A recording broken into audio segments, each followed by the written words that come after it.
Hey there! Before we jump into today's story, I want to send out a massive happy birthday to Miss Liberty 1776. Hope your day was truly special. If you enjoy these stories, please subscribe and hit that bell to support the channel. But for right now, it is time to get comfortable and let the darkness take full control. This whole thing took place when I was 11. That was well over 40 years ago at this point. So, the fact that I still remember every detail so clearly should tell you how deeply it affected me. My family is actually full of people who are mildly sensitive. For most of us, it only happens when we are kids. By the time we hit double digits, that gift is usually long gone. But for me, that was not the case. I was definitely much more sensitive as a young child than I am today. But I still seem to pick up on strange things. Anyway, back then I was still quite sensitive, and that actually has a lot to do with this story. What happened was that my mother played a religious version of musical chairs during my entire childhood. When I turned 10, she finally landed on the Mormon religion. Nice people for the most part, but I am just not religious. I have never been the spiritual type. But my mother still decided to sign me up for church summer camp. She was going along as a counselor, so she was there too. Well, in the classic style of every summer camp ever. There was this specific story told about a ghost in the woods. The tale basically claimed that those woods were haunted. It was the ghost of a young man who drowned after falling off a dock on the river, just a short walk into the woods. In a fit of the usual pre-teen idiocy, my cabin mates and I decided we were going to sneak out. We left on our final night to look for that ghost in the woods. Of course, none of us expected to find anything. But it was just something creepy and fun to do. So, at about 10:30 that night lights out was at 9. The 10 of us slipped out the back window of the cabin with only one flashlight and no idea where we were heading. Needless to say, we got hopelessly lost. We were just a group of 11 to 12-year-old girls fumbling around. But not long after we entered the woods, the moon disappeared. Suddenly it was very, very dark, and we lacked enough flashlights. As we all started to realize how screwed we were and that this fun idea was actually pretty stupid, things started to get really creepy. Because of the total lack of light, we decided to walk in a single line so that nobody could get lost. Each one of us put our hands on the shoulders of the girl standing directly in front of us. I was actually the first person in line because I was the only one who remembered to bring a working flashlight. Anyway, we start walking around in what we think is the right direction, trying to get ourselves back to the camp. Then, "Don't go that way, it is not safe, turn right." It was a man's voice, which was strange because there were 10 of us, all young girls. That voice definitely didn't belong to anyone in our group. Still, I chose to trust my gut and actually followed the instructions I heard. I just felt deep down that the voice could be trusted. Initially, I kept quiet and didn't tell the other girls about the mysterious whispering in my ear. Honestly, I didn't even mention I was following those strange directions until the third time that phantom voice spoke. Naturally, we all turned into a bunch of terrified, sobbing kids for about 20 minutes. We were completely losing our minds. Eventually, reality set in. We realized that despite the weirdness, we absolutely had to find our way back to the main camp. So, we got into a line, hands on shoulders, and slowly started walking through the dark trees together once again. I kept getting those eerie vibes and hearing whispered directions. But then the other girls started feeling things happening as well. None of the others actually heard a voice. but they felt the distinct sensation of a hand on their shoulder, gently nudging them from side to side. And it was never just one person feeling it. Every single girl in our line was being pushed one after another by some invisible force. Like I mentioned before, it was not an aggressive shove. It was more like a soft, guiding push to keep us safe. This happened to every one of us at least 24 times over the next few hours while we wandered through the thick forest. We were desperately trying to find the campsite. Searchers finally located us around 4 a.m. and escorted us back to the safety of camp. By then, we were all babbling hysterically. One of the counselors had to sit us down and try to get us all to finally calm down and breathe. They needed us to settle down before they could even understand our story. Now, that part by itself is already a pretty creepy and unsettling story, isn't it? But that experience is subjective. It is the sort of thing people usually dismiss and just forget about, right? What really made it feel real was what happened the next morning. We were not scheduled to leave the grounds until 4 p.m. the following day. We had the whole day at camp before heading home. Subscribe now for more chilling and true stories. All of us girls had been sent off to bed and we weren't woken up until lunchtime. We'd been up all night and were honestly just physically and mentally drained from the whole ordeal. But we were caught completely off guard when they rounded us up and said we were headed back into the woods. The camp counselors and staff had some pretty intense questions after everything that happened overnight. So they basically marched us back into the forest. We ended up walking along the exact same path that we had taken the night before. At first, our route seemed totally random because we were just desperately trying to find our way through those dark woods. But as it turned out, we had actually been heading straight towards a steep cliff that overlooked the river. There was about a 40-foot drop-off that we were walking straight toward. Looking back, you could see where we stopped and took a sudden, sharp turn to the right about 10 feet before we reached the edge. We had walked parallel to that cliff for nearly half a mile on a downward slope until we finally got closer to the water. We could hear the river rushing, so we knew it was nearby, but we never actually saw the water in the darkness. What really had everyone there scratching their heads was the fact that we came down that hill along the cliff's edge and then walked right out onto an old, rotting, loading wharf by the river. This wasn't some tiny little dock like the one we'd imagined while listening to that creepy ghost story earlier. The thing was massive, about the size of half a football field, and the wood was completely covered in dangerous, rotted out soft spots. We had somehow navigated across it in a weaving pattern that perfectly traced the only safe path over the dock. And we didn't even realize we were on it. But that was exactly when we felt those phantom hands, because up until then, we'd been walking on mostly level ground. Then we turned right after I heard that voice whisper that the way ahead wasn't safe. Right after that, we all started heading downhill, and the change in elevation was very noticeable. It was only when the ground leveled out again that we felt those hands.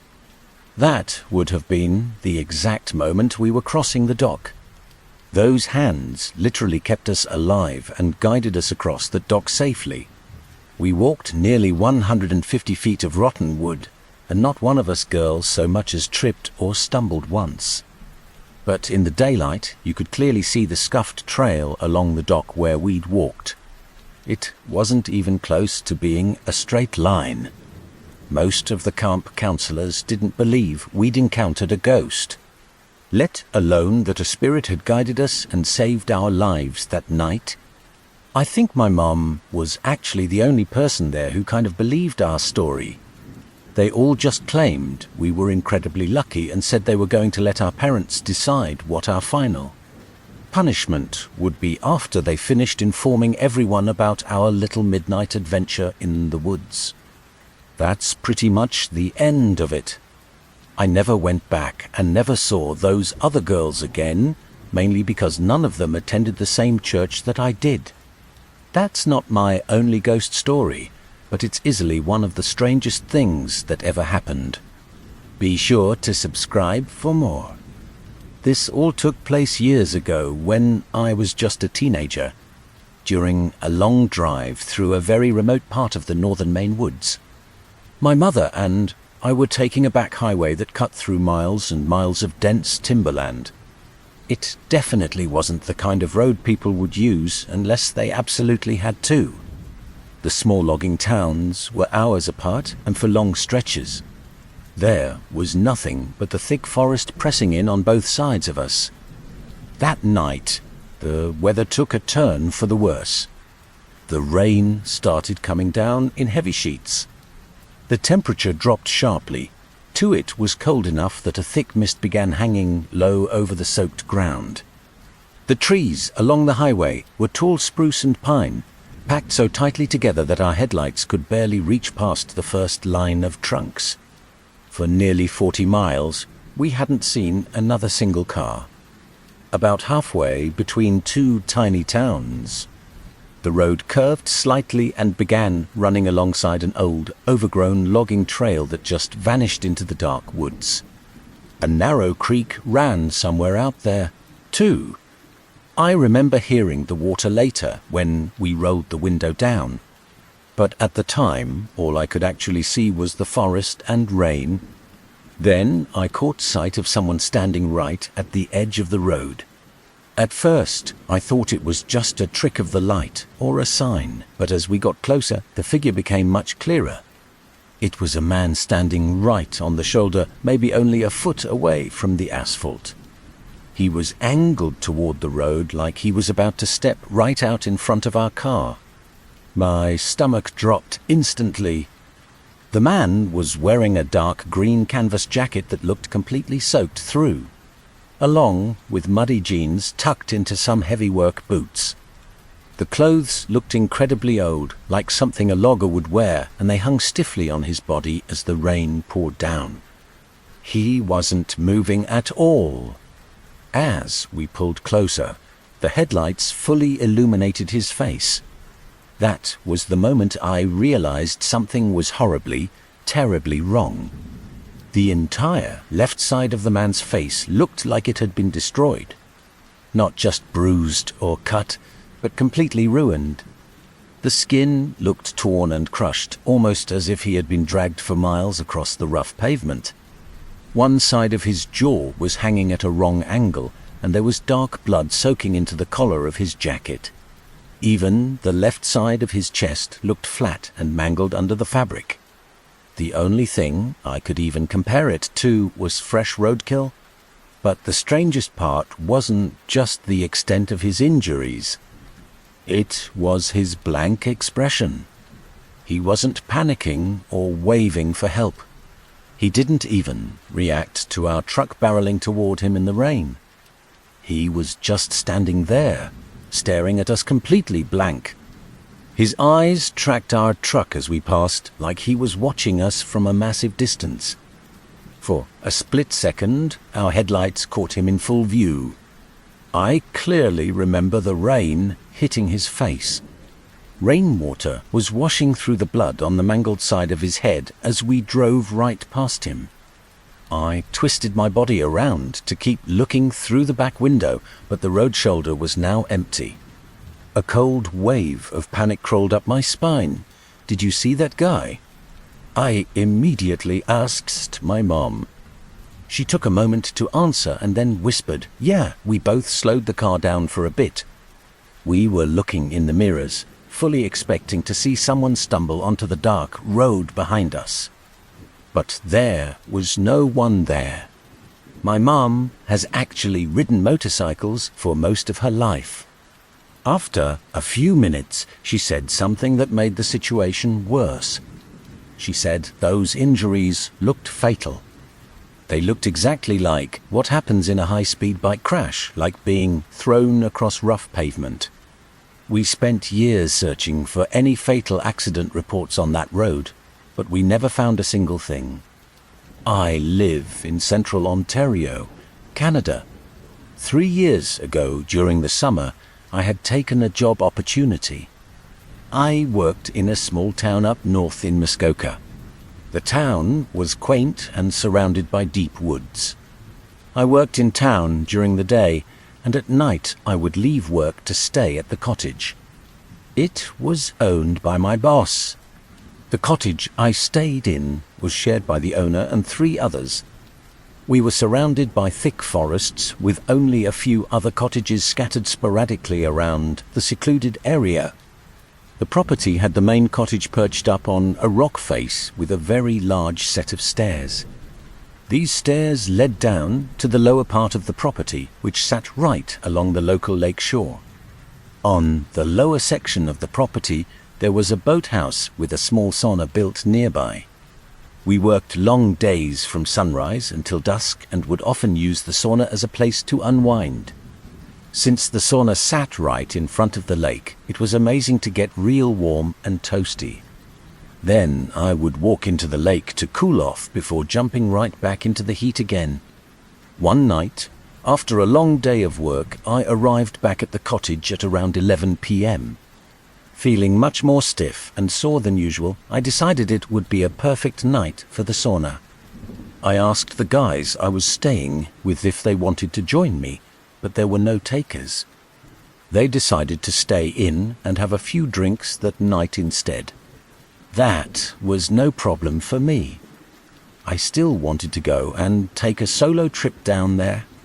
I just grabbed my swimming trunks.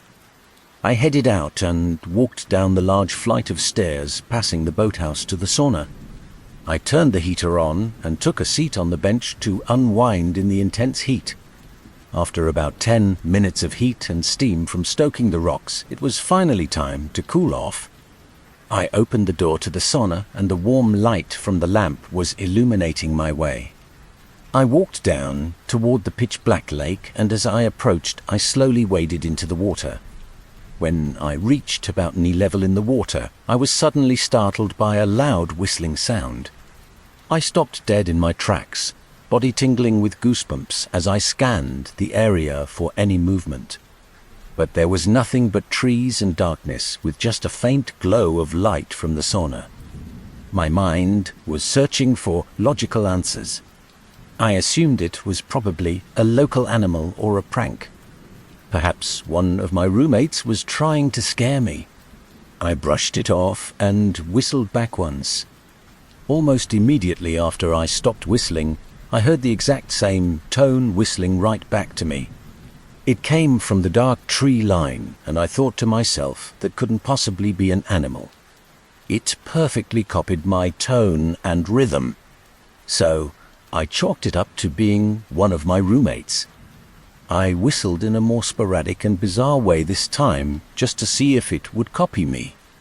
Instantly, I received the exact same tune as it whistled back.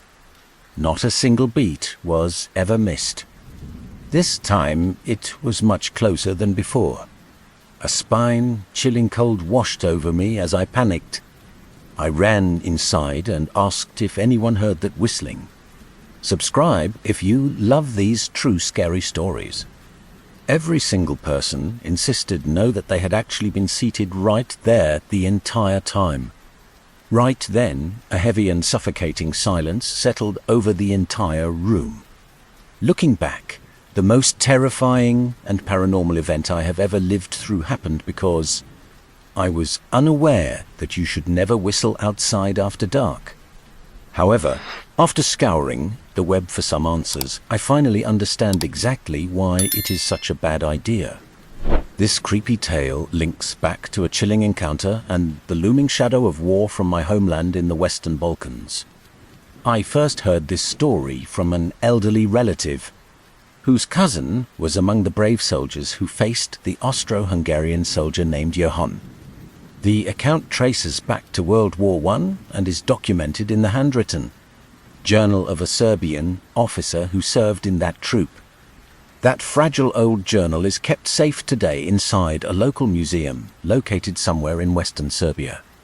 Keep in mind, These events occurred during the Battle of Mount S. Here is how Johann told his disturbing story.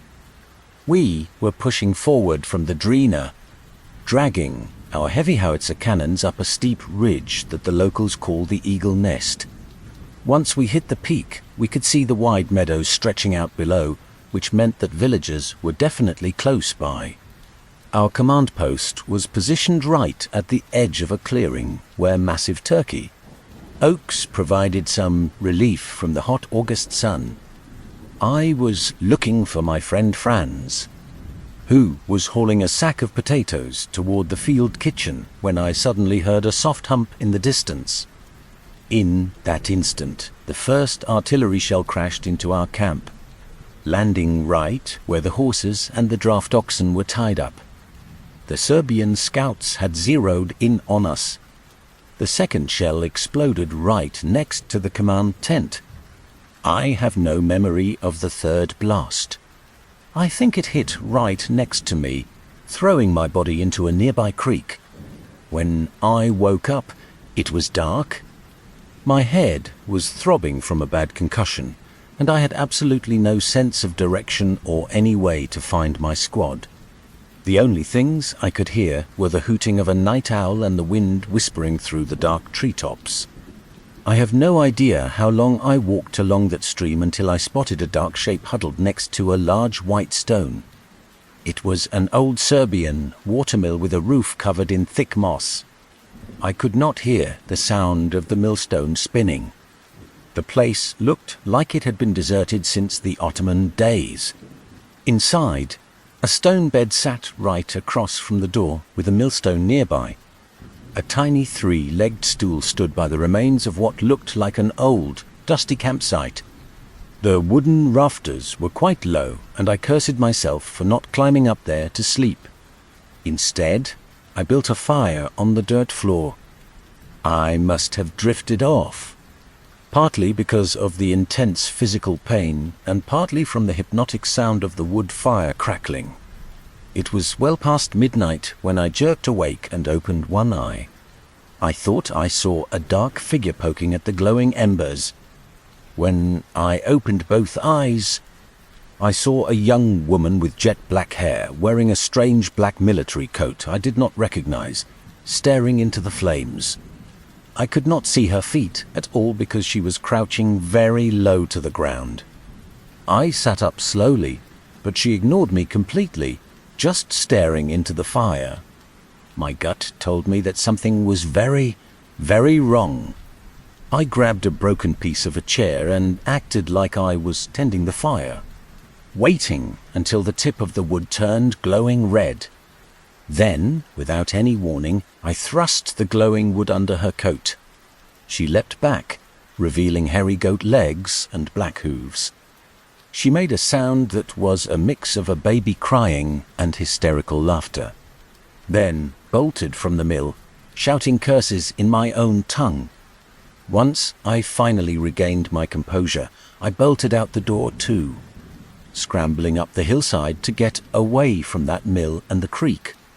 I do not know how far I ran, but I ended up walking straight into your Serbian ambush. After that, everything went totally black. Johann took a bullet to the stomach and went down.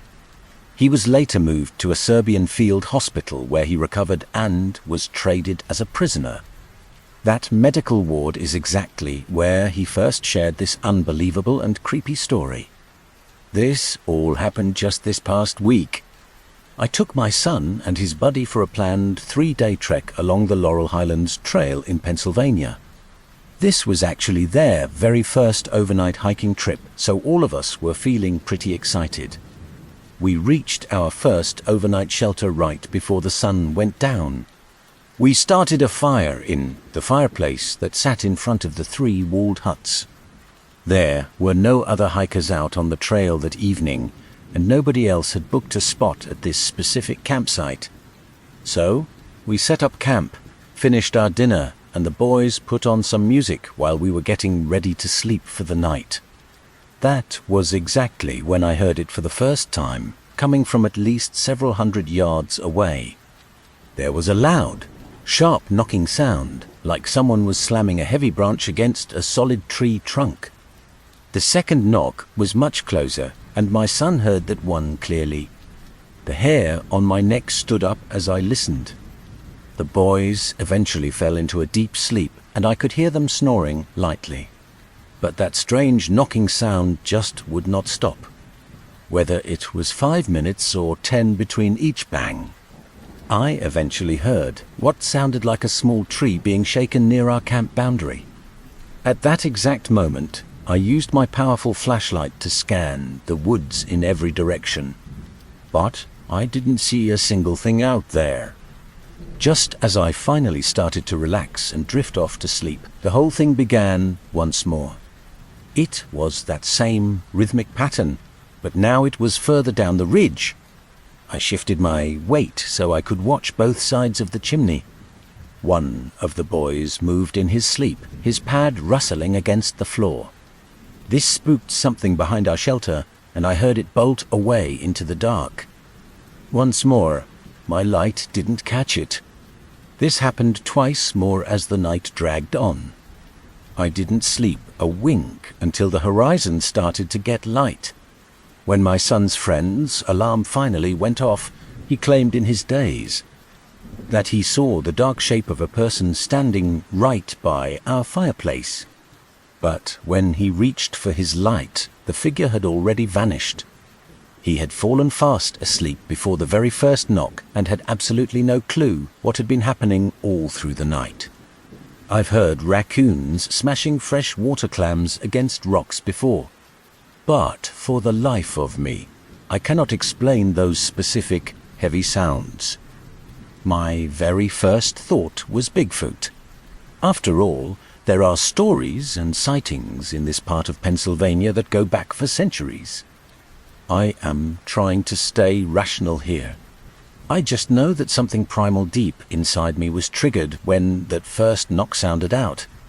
I quickly put my headlamp and glasses on to see and grabbed my pistol, keeping it ready just in case I actually needed to use it. I will never forget the chilling way the hair on the back of my neck stood up during that terrifying moment in the dark. This encounter happened when I was around 10 on a family trip to India. We traveled way up north to Kashmir in Ladakh to visit some relatives. If you aren't familiar with Ladakh, it's a rugged region in northern India that shares disputed borders with both China and Tibet. When you look at the map, it is a seriously remote and isolated area of the world. We were staying in a very rural spot on a mountain peak, looking out at forested slopes in every direction. It was absolutely gorgeous. There was no light pollution or traffic noise at all. Just us and nature. For the first few nights, I slept better than ever. It was probably the best sleep I've ever had. The day before I saw this creature, we decided to hike in the Himalayan mountain range. The sky was perfectly clear. Visibility was great, and since it was summer, it wasn't deathly cold like you would usually expect. The first part of our hike was amazing. We saw beautiful views and some truly breathtaking nature. I remember we reached a flat area of the trail just as the clouds rolled in. Some of us wanted to turn back right then, but we pushed on. Minutes later, the rain started. It was cold, icy, and hard. When we realized it was turning into hail, we all scrambled for cover. As the hailstones grew larger, I felt my small size. I was always the skinny runt of our little group back then. I managed to wedge myself under a massive rock overhang. It was almost like a shallow cave. I watched everyone else running for safety. The opening was shaped in a way that it had a ledge where no one could really see me from the trail. It felt like we were waiting there for an eternity, but it was likely only a few minutes. While I was tucked in that crack, I noticed it was dry. This was very strange because the wind was blowing hard. It should have pushed the rain and hail right into that small opening. I got this weird, sinking feeling in my gut. It's that instinct you get when you know you've messed up and your skin starts crawling. I was completely frozen in fear. I originally thought nothing could fit in there since the crack was so low. But I didn't realize the hole went much deeper into the rock. Something else had been sitting in that spot right before I crammed myself inside. I didn't care. The hail was still coming down. I scrambled my way out of there without ever looking back. Everyone was honestly surprised to see me pop out of the rocks. They had all lost sight of me and didn't know where I'd gone, but I just wanted to get the hell out of there. Being the stubborn 11-year-old that I was, I rounded everyone up and forced us to start running back down the mountain trail. Luckily, the hail became less severe and just felt like a heavy rain. Normally, I can't keep my mouth shut about anything. I decided not to tell a soul about my experience in that hole because I knew I would just get scolded by my parents. I felt uneasy for the rest of the day. I tried to enjoy the nature with my family, but I felt strangely sick. I just chalked it up to the lack of oxygen at that altitude. The day went on, and that night was when the encounter happened. I'm not sure if the two things were related, but I think I disturbed something when I hid under that big rock. We were about half a week into our trip. It was night time, maybe 1 a.m. My sister and I had been out exploring. By the time my sister finally settled down, it was just me and my dad. Neither of us was tired yet, so he suggested we go stargazing. I was a kid obsessed with space, from constellations to black holes and mysterious dark matter.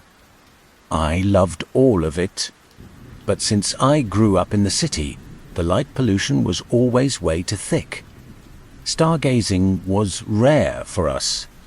I jumped at the chance, though I didn't want to leave our safe area. Subscribe for more stories. Nothing was going to stop me from seeing those stars, even if I had a really strange feeling about it. We walked 50 yards out from the house, because even that small amount of artificial light could hinder our view of the vast night sky. Just to the left of the house, there was a small opening. Remember, we were standing right on the peak of a low mountain. That opening was actually a narrow path that led straight toward a cliff with thick shrubs growing on both sides of the trail. This was the ultimate spot for stargazing since the trees disappear at the end of the path, giving you a completely unobstructed view.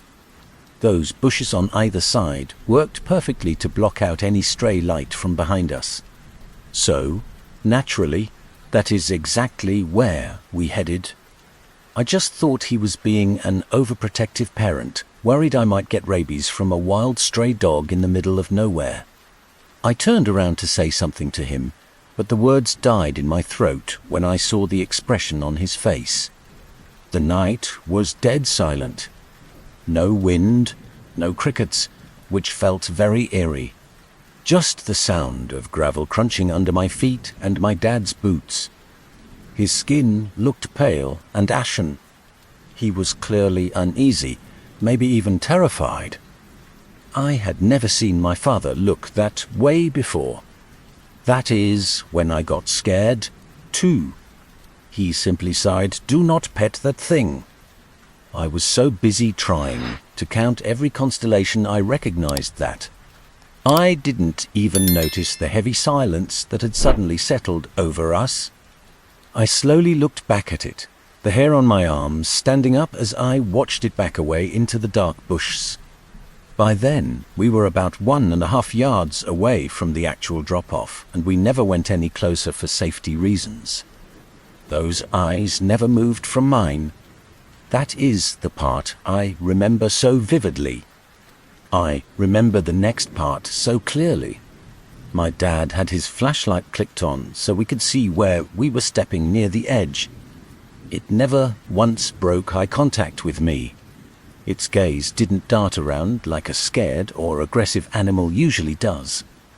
Then, out of that heavy, suffocating silence, there was a sudden rustling noise coming from the thick bushes off to our right side. Even humans do not hold eye contact the way that things stared at me. We both froze. Dad swung the beam of his flashlight toward the sound, and this dog-like creature peeked its head through the leaves. My dad clicked off the flashlight, maybe to use it as a club, but as soon as the light vanished, the thing was gone. I have no idea how long we stood there. A part of us expected it to lunge back out, but it never did. I call it a dog thing because that is how my child brain processed it back then. But the creature looked completely and utterly wrong. And here is the truly strange part. There was absolutely nowhere for that thing to go. Its face looked disturbingly human, and I felt like those eyes were boring right into the very depths of my soul. Like I said before, we were on the summit of a mountain. It was low, but the sides were still quite steep. You know that glowing reflection animals get in their eyes when light hits them? This thing did not have that kind of shine at all. We were standing right at the edge of a drop-off with no way to climb up or down. There were only bushes and houses. Its eyes were just two pits of matte darkness. I felt a cold chill run down my spine, like one of us shouldn't be there. Unless that creature burrowed a hole under the bushes or somehow navigated that steep mountain drop without making a single sound. I have no idea where it went. Whether that meant my father, myself, or this strange creature, I really could not tell you for sure. I have spent a lot of time in India, where stray dogs are everywhere, and I love animals almost as much as I love space. If you enjoyed this story, please subscribe and share your own strange encounters or theories about what this creature could have been. I used to pet and feed every single one I found. To my 11-year-old mind, this was just a dog that could be my pet. I am looking for campers, hikers, or experts who have dealt with high strangeness at Ghana State Park or near the Frio River. I pushed down that sinking gut feeling, assuming I was just lightheaded from the thin air at the high altitude where we stood. I am finally sharing the full story of what happened to my friend and me years ago, because it still haunts my dreams. So, I slowly reached out my hand as if to pet it, and the creature crept a little further into the light. We were young, drinking, and being total idiots while camping near the river right across from the local soccer pitch. That was the moment I realized this was a very strange animal, if you could even call it a dog at all. We were right under the shadow of the old Baldy Cliffs. Its proportions were totally skewed. The joints in its legs were much higher than normal. Its neck was long, and the fur looked slick. Despite the warnings from other campers that the local spirits are protective, I started hacking away at a tree with a hatchet, taking a massive chunk out of the wood for no reason. It was so slick it looked more like fuzzy skin. My dad gripped my shoulder firmly, silently telling me to stay still, and whispered, "Stop." We tossed our trash everywhere and basically treated the place like a dumpster. But that night, the real retribution began in the woods. It all started with shadows flickering against the tent wall, even though there was zero light outside to cast any shadow. Outside, the air seemed to intensify with a strange, cold radiance that really should not have existed in the dark. Through the thin nylon, I spotted what I can only describe as little people. They stood roughly 3 feet tall and moved with intent. They were incredibly stocky creatures with a hunched-over posture, and their bodies were completely matted with layers of thick, dirty hair. With ancient-looking hair, they started ritualistically marching in a very tight, rhythmic circle around the perimeter of our small camping tent. They were rhythmically rising up and down, almost like a predatory, bobbing motion, while they whispered a haunting, low-toned chant under their breath. Then they actually started poking the tent. They pushed into the fabric so hard that the material was literally hitting my friend's head. We were absolutely terrified. But every single time we unzipped the tent to scream at them, the campsite was completely empty and silent. The second we unzipped, the bobbing shadows and the low chanting would instantly vanish into the dark night air. But when we re-zipped the door, they would return. One of them was clutching a stick, and I clearly saw its silhouette. I saw a necklace made of small bones around its thick neck. Could it be a nunapi? Or maybe even a pukwudgie? I have heard old Comanche legends about rock people who guard the limestone canyons throughout the local hill country near here. Has anyone else ever experienced this circling behavior, or maybe felt that aggressive physical poking through the tent? We did not believe the warnings until the forest literally began to surround us. I used to be very skeptical of anything paranormal. I simply do not understand how we both saw the same thing and how every time we unzipped the tent, there was nothing. On our road trip, our friend N decided to stop by Brushy Mountain State Penitentiary and set up camp nearby. We knew the grim history of the place and had spent the drive reading up on its dark and haunted reputation. A friend of mine came along for the ride. She was deep into the spiritual side and wanted to look for ghosts. That was mostly her interest, though we were all curious about the actual prison itself and its architecture. In person, the place is imposing. It is a massive grey prison complex sitting hard against the steep and rocky mountain wall. The trees and hills feel alive here. And then you see this massive block of concrete looking completely unnatural in its shape. There were no tours or concerts that day, and the place felt quiet. We parked our car in an open lot. When we finally reached the courtyard, we were shocked to find the gate wide open. There were 0 signs telling us to stop. So we walked in and began looking around. There were 2 men in the courtyard throwing a ball for a small dog. We noticed them, but did not think much about it until the dog eventually wandered right over to where we stood. When that happened, one of the men walked over and began chatting with us. He curiously asked why we were even there. He pressed us to know if we were part of a tour. Once he realized we were not, he claimed he was a contractor. He said he was contracted by the owner to do work there, and that we were absolutely not supposed to be inside. Once he knew we were just casual visitors, he became short and quite insistent. We left the building without making a scene.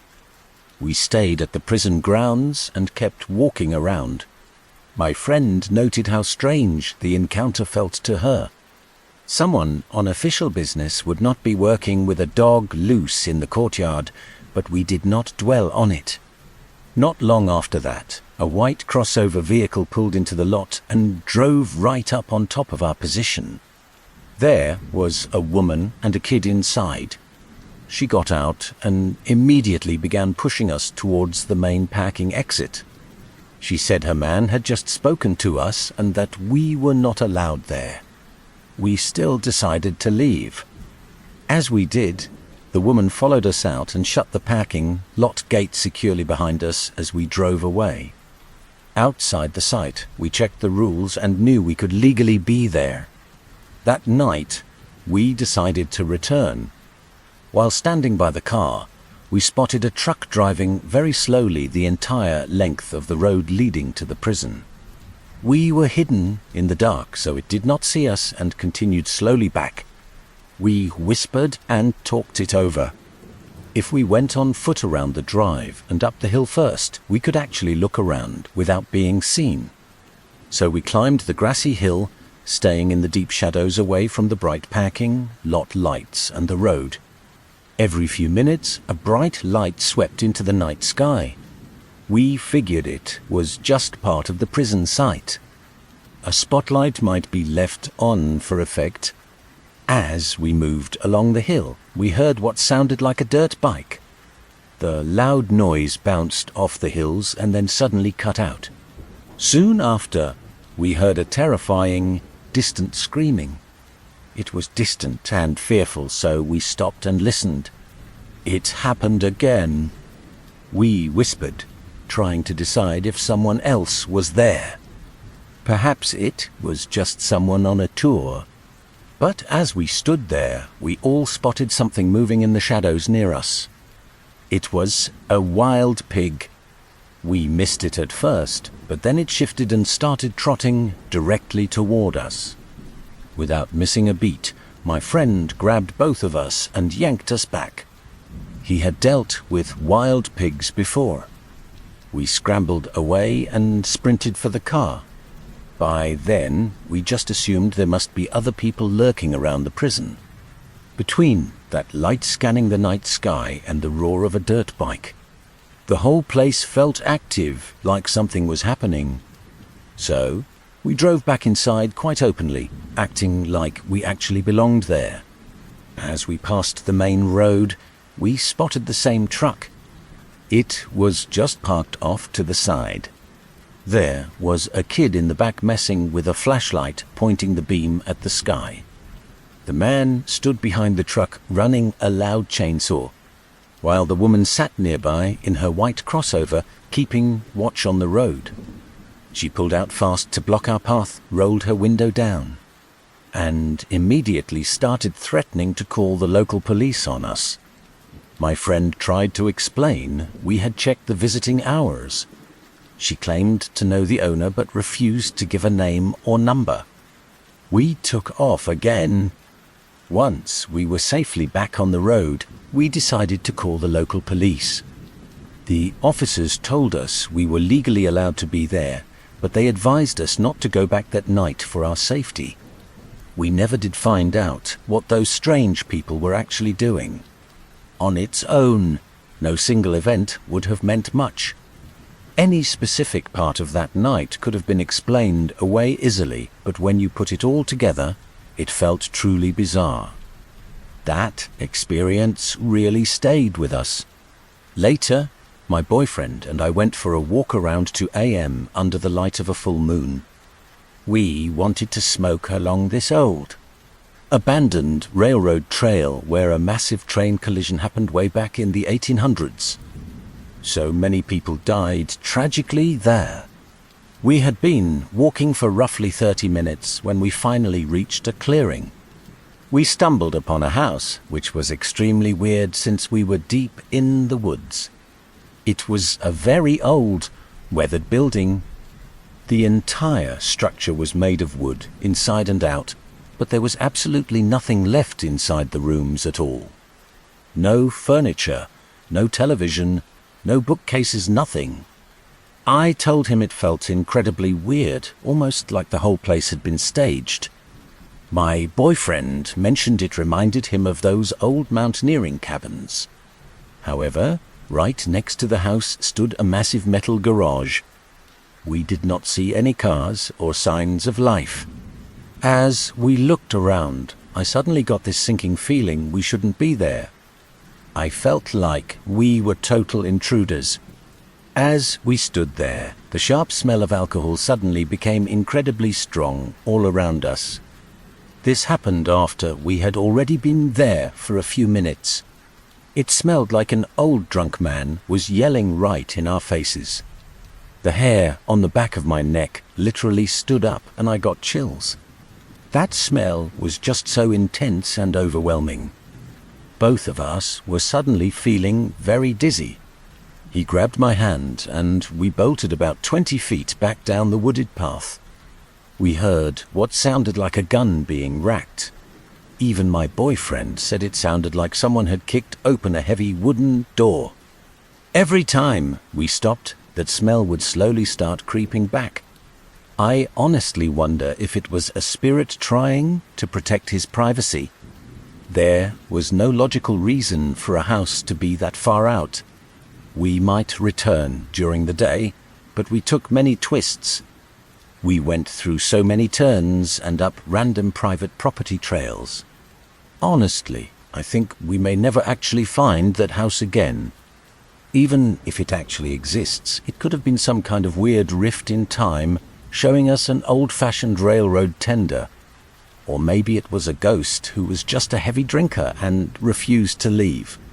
Remember to subscribe for more. A few months ago, my partner and I headed out to Joshua Tree for a week after driving down to Los Angeles for a concert.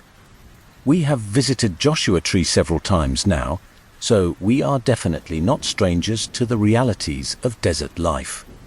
The house we stayed in was located further south, bordering the park right at the base of a massive rocky piling of a mountain. It was roughly half a mile from the highway, and the closest house where I actually saw people was about 1,000 feet away from us. I only spotted other people on the very last day of our stay. We originally checked into the Airbnb just as the sun was setting. The house immediately felt a little bit off to me.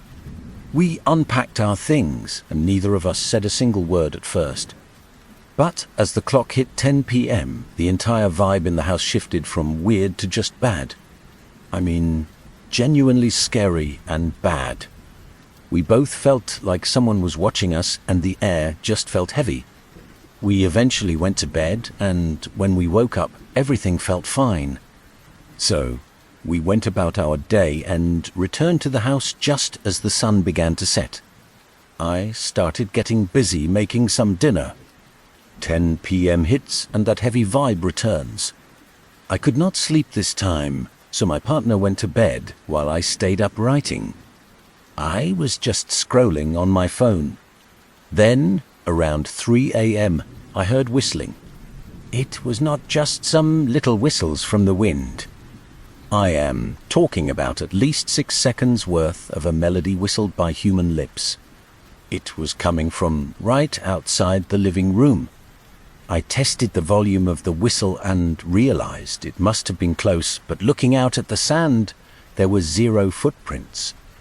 We did, however, find something disturbing on the far side of the house. There were some rather massive paw prints. The weird thing is they did not look like rear legs. Maybe the creature was walking so perfectly since that it stepped in its own tracks. I honestly do not know. There were also old coyote tracks up the driveway, but they were clearly different. You could see all footprints there. These huge markings descended from the rocky hills right behind the property and led straight to the side door of our rental. The trail went into the master bedroom and then just stopped. It freaked the absolute hell out of me. As we headed out for the day, I was still trying to process what I had heard and what the hell was with those tracks. Suddenly, my partner shouted for me from the other side. A road runner had just appeared out of nowhere. They looked down and the bird was just standing right there. It gave us a look and then darted off again. It had a twisted, crossed beak and a mangy, rough appearance. Its huge eyes were darting around, constantly scanning every single thing. You know, when you look at an animal and realize there is intelligence there? This bird felt completely sentient. It was a truly bizarre sensation. We assumed it was ill or hurt due to that beak, so we called a wildlife rehab center. The experts told us to catch it if we could and bring it in. We tried for quite a while, but it was just too fast. We eventually gave up on the bird and spent the day out. We decided to stay away most of the night to avoid that house. We finally pulled back into the driveway well after 10 p.m. and the heavy atmosphere was pressing down again. Luckily, I had found some extra sheets and used them to cover every window without blinds. It made me feel slightly better. Still, the sensation of being watched from the shadows would not fade. That night was restless, and then I heard a sharp whistle. This time it was just a short, quick bursts, but they had that same human-like tone as the first night. I also heard a strange rustling right outside the walls, so I stayed awake until sunrise. When the light hit, I went out. I found no evidence of anyone being there and no new animal tracks either. We spent that following day just trying to stay calm. Then, right as the late afternoon light faded into the evening, that same road runner showed up again. I decided to take one more shot at catching it, but it was too quick. Only this time it's on finch. The bird would sprint about 10 feet, stop, look at me with those massive eyes, and just wait. It would wait for me to get just close enough to reach out, then it repeated the cycle again. Before I even realized what was happening, the sun was dipping below the horizon and I was standing deep in the rocky foothills. That bird had lured me into the mountains away from the safety of the house. I was too hyper-focused on the rescue to notice. I suddenly realized where I was and thought, nope, this is weird. I turned back, but it followed me. It kept trying to get my attention as if it was desperate for me to follow it. No wild animal has ever acted like that. When I finally got back to the house, the road runner was just sitting at the very top of the driveway, watching us. I was completely shaken. That was the moment I realized how sentient it was. I knew, without a doubt, that it knew what it was doing. I cannot explain it any better than that. We managed to sleep that night and things remained quiet. We packed up the next morning. As we were hauling the trash out to the dumpster, we spotted a single, perfect human footprint in the sand right by the bin. There were no shoe or boot marks leading up to it. And if you know this desert, you know nobody walks around here barefoot. This is spider hole and scorpion territory, true rattlesnake country. Not to mention the jagged rocks and cactus quills. Anyway, we left after that. We later read the area is notorious for skinwalker encounters and dark desert folklore. I really knew nothing about those legends before, and I still know very little. So, take this for what it is worth. Hey everyone, it is Mort here. Thank you so much for joining me. I really hope you enjoyed these chilling horror stories tonight. If you did, please hit that subscribe button and leave a comment. I would love to hear what you think of our new direction. I will be back with more creepy content tomorrow. If you want to support the channel, please consider sharing this video with a friend. That is all for now. A huge thank you to our amazing community members and all of you who support what we do. I am wishing all of you a truly great night.